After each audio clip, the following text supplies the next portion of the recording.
I was just taking a little bit of time tonight. I'm going to tie a few Snells and try to get prepared for what's coming ahead with spring coming soon.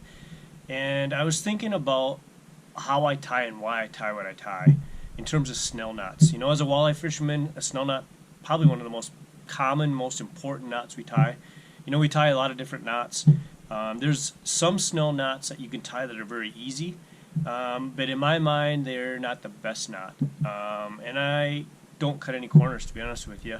When it comes to knots or anything in fishing, I want the best, and that's going to hopefully give us the most success. The knot that I tie is what they usually call a true or a traditional Snell knot. The line goes through the eyelet only once. I believe it's the strongest knot. It's a knot that I've been tying since I was 8 or 9 years old. I remember my grandpa showing me.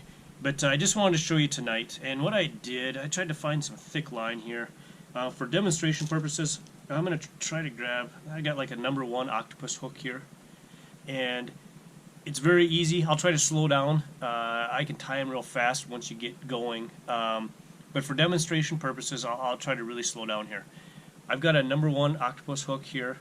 And then I've got just a piece of line. And really, to get started, all you do is push your line through the eyelet and then pull it, create a loop.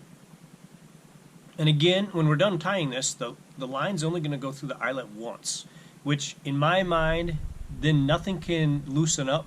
The harder you pull, the stronger it's going to be.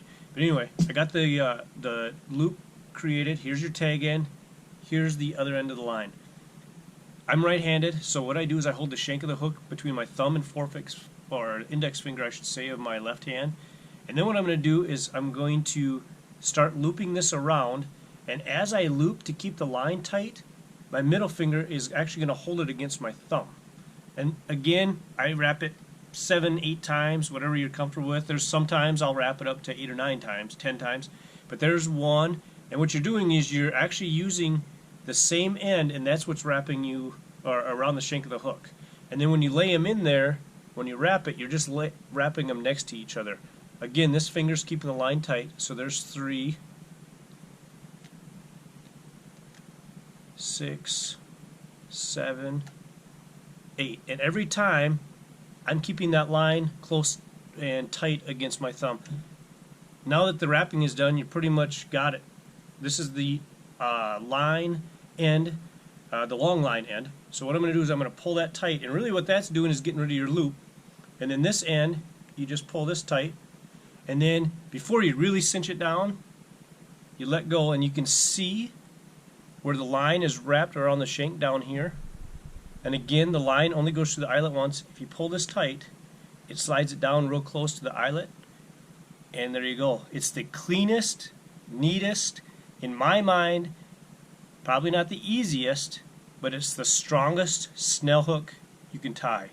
You can tie multiples. I tie up to 3 hook harnesses with it. It's very easy.